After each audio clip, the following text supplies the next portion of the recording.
Diane Chapman and her daughters, Sarah and Brandy, are suing their former landlord, David Rossett, and his wife, Eleanor Covarrubias, for meter fraud, a false restraining order, and harassment. I'm going to make this case very simple, although you folks have tried to make it far more complicated. You rented a property from the defendant. Yes. And you rented that property for how long? The lease was 1 year. And did you stay for the full year? Yes, I did. All right, and now that the year is up, you're complaining that while you were living there, the electricity bill that you were paying covered more than just your property.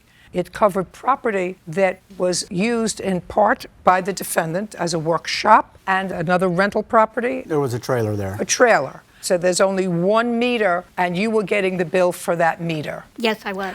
Now, the defendant doesn't seem to deny the fact that there was only 1 meter. What he says is that that was explained to you and the rent was reduced by $50 in consideration of that use by him in his shed and by the other people in the trailer of any electricity. Is that your defense, sir? Yes, ma'am. Now, do you have a written lease? Yes, ma'am. we do. Well, I'd like to take a look at it because that'll make it very, very simple, because that piece would have to be in the written lease, that $50 is being deducted because the 1 meter covers more than just the plaintiff's property. Do you want to point it out to me where you wrote in the lease that you were discounting the lease? I don't see it anywhere here. This was after the lease, after she signed the lease. There was another agreement. Oh, then I'll take a look at that if it was written. You're kidding me.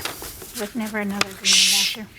No, it was a verbal agreement. You can't tell me what it was, sir. And it can't be a verbal agreement modifying the terms of the lease. I believe it's in the other paperwork that I did not bring with me, Your Honor. Okay, fine.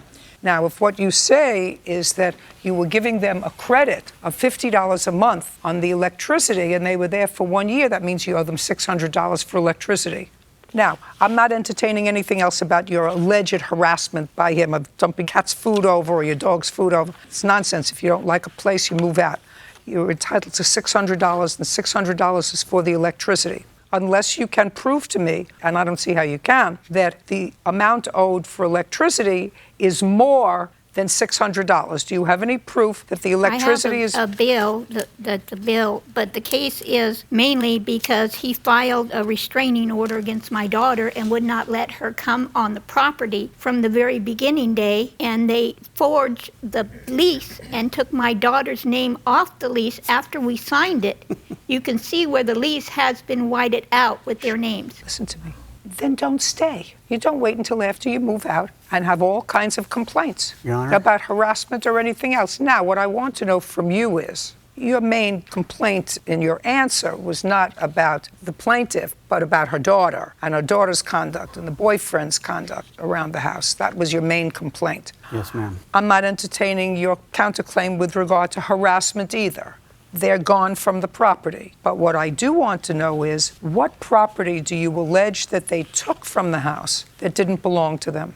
Well, Your Honor, there was a door in the washroom that belonged to a customer of mine. A door? Yes.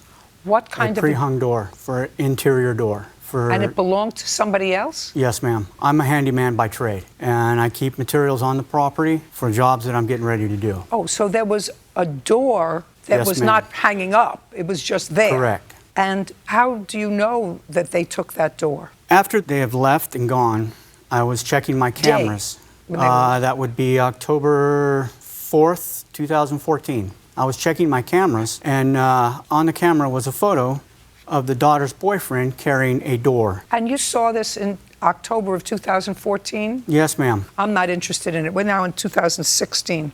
The reason she says she didn't file anything with regard to the meter was because she said she had to wait in order to get something from the local government before she could file with regard to the meter. That's an excuse for not filing in 2 years. So, judgment for the plaintiff for the amount of $600. Are we finished? Good. Thank you.